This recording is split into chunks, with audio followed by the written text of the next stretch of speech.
is up, folks? Welcome to Shabby, well, not Shabby Merfolk today.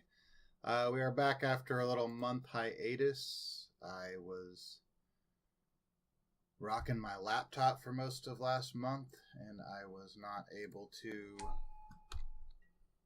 get Magic Online and I use XSplit to record this, so Doom Traveler. Okay. So we are back on our desktop, and I was getting everything set up.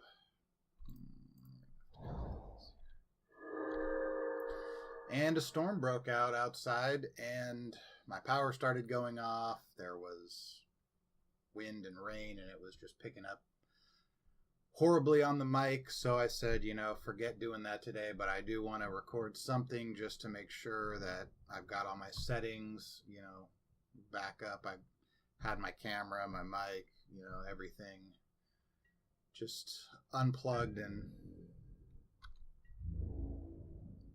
so it looks like we're up against White Weenie. We are playing Boros.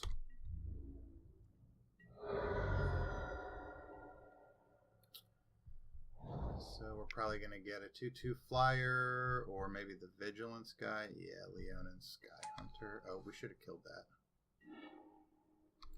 That's fine. Let us see what we can see here.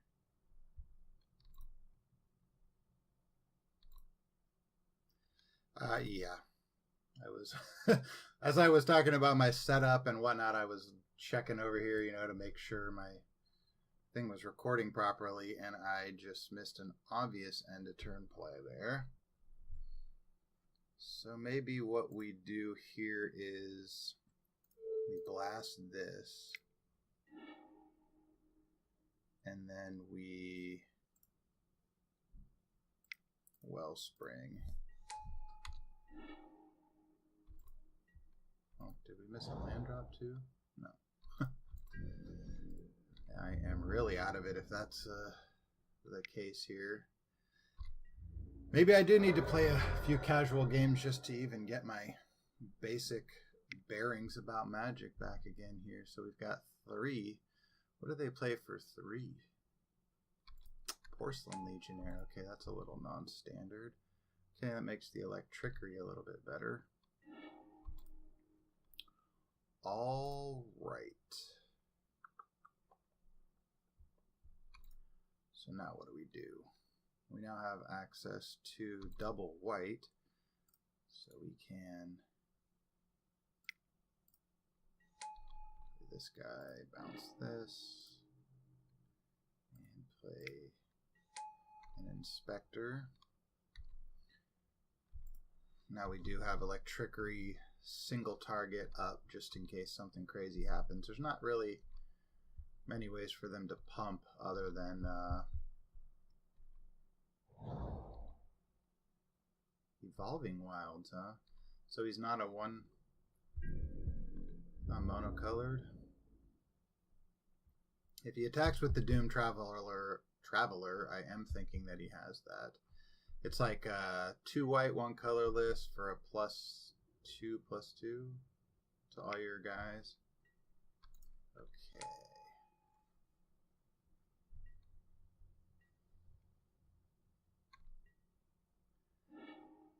Aha. Okay.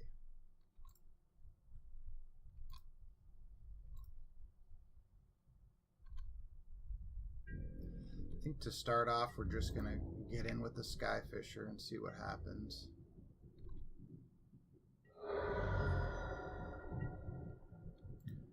I'm going to play the Wellspring. Look for a land drop. There it is. Okay, that means we can then play a Hawk. Bounce the Wellspring again. Oh, the value. All right, now do I go for... Well, let's first see what color he has. He just has white. That's so bizarre.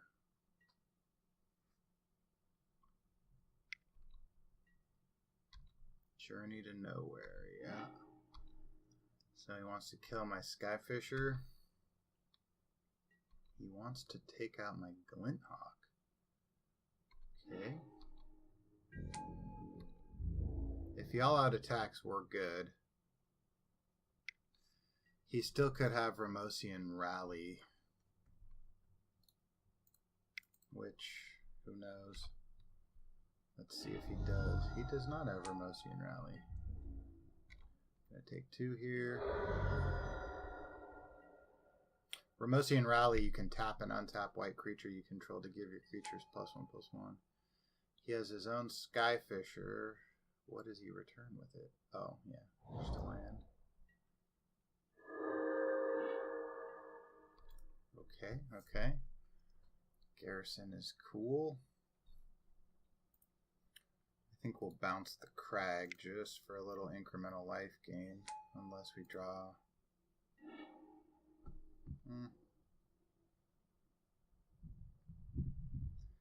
Alright, what is our plan here? Man. Well, we're going to bounce the Wellspring again. And we're going to play the Wellspring. A lot of land. So we'll just play the Garrison because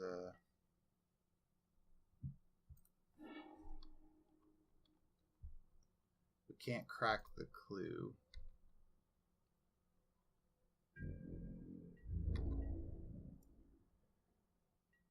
Now what we will do next turn is we can launch an all-out attack because another Legionnaire? Well, maybe not. Ah, now that's better. Wonder if we take out the Legionnaire and still launch an all-out attack. He has 2 cards left.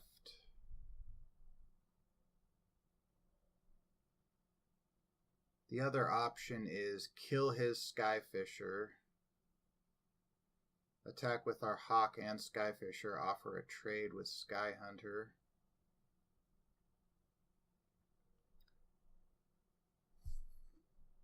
Maybe a better plan first is to crack this clue, get some information.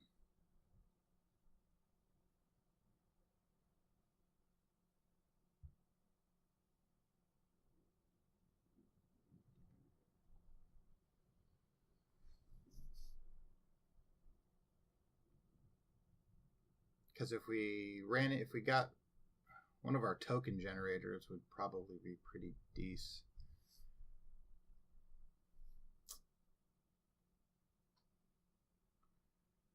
He doesn't like us drawing a token. He doesn't like us drawing a card.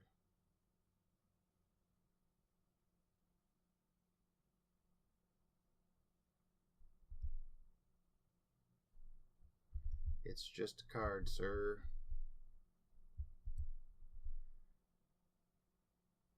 Maybe our card advantage was too great. I'm wondering what his cards are. Still storming out there.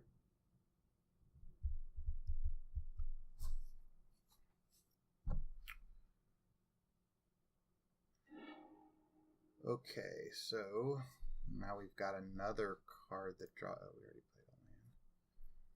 So let's go ahead and. Oh, he conceded from the game. Okay, so look, we would have drawn into another lightning bolt, and then we could have done Bolt Legionnaire, Bolt Skyfisher, offer that same trade. And then we would add a Battle Screech up for the rally. So I was going to sort of explain exactly what this deck was, but anyway, I think I'm going to just cut this off here, maybe. All right, well, I'm just going to unpause it rather than end it. I just got a quick queue here. So we'll record maybe just one more game. Don't really care about match and sideboarding and all that other stuff. But again, this Boros deck is sort of a card advantage deck. You just have a lot of incremental card advantage and you start to grind out games.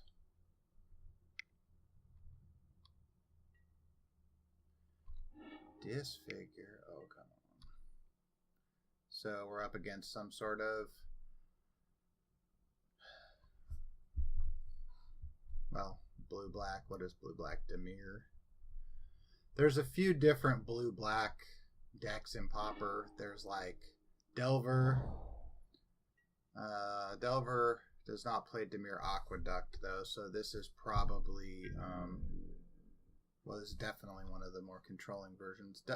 Most of the Delver decks don't really play Disfigure either.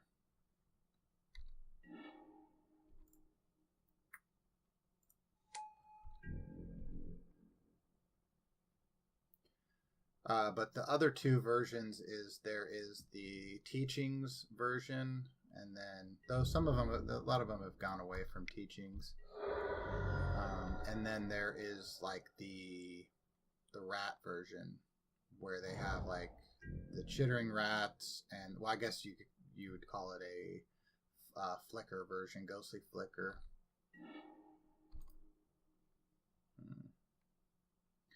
So one option here is to see if he has a counter spell. But actually, I think I'm just going to attack. I think the line I'm going to take is Thraben Inspector, Crack the Clue.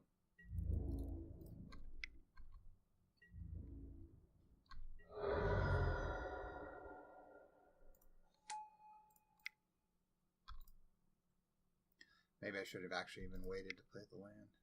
I'll just counter this. Oh, exclude, huh? Alright.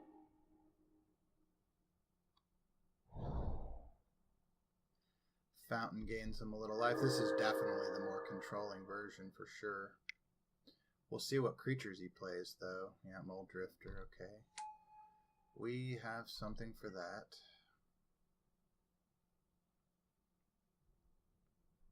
Sort of have to see. Okay.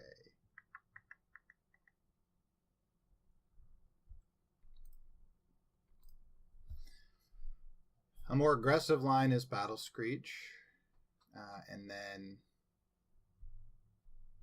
But I think I'm going to take the more conservative line here.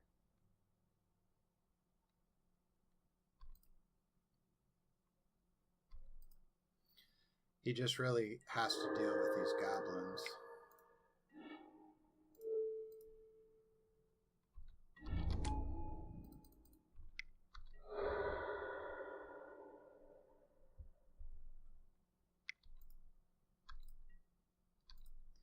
Seagate Oracle, he has not played a land.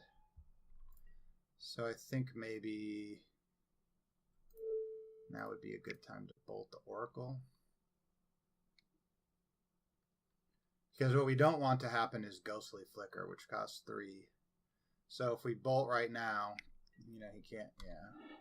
He has to counter. That tells me that he definitely, well, I guess this is a good blocker as well. That's good. Does he return the fountain or does he go for the sandbar? He goes for the fountain. Alright, now we can rally plus Glint Hawk. Actually, no, you know what we do? We Glint Hawk. This is much better. Right, we Glint Hawk. We return the Ancient Den. We play the Ancient Den.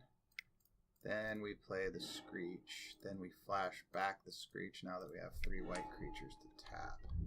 And now we've got Rally up.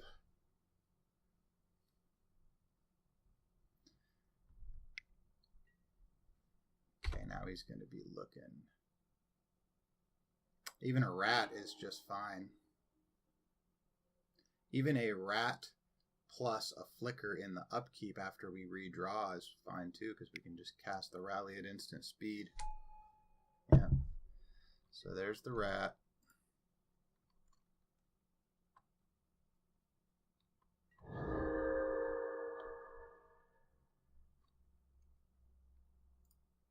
Make sure we have a stop in our upkeep. I guess we don't need it. Actually, it wouldn't be in our upkeep, it'd be in our draw. Does he let us go to the main? Nope.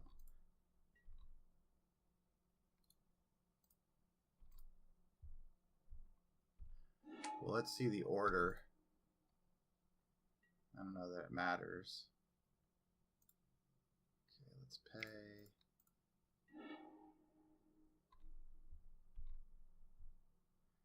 And you're pretty much dead.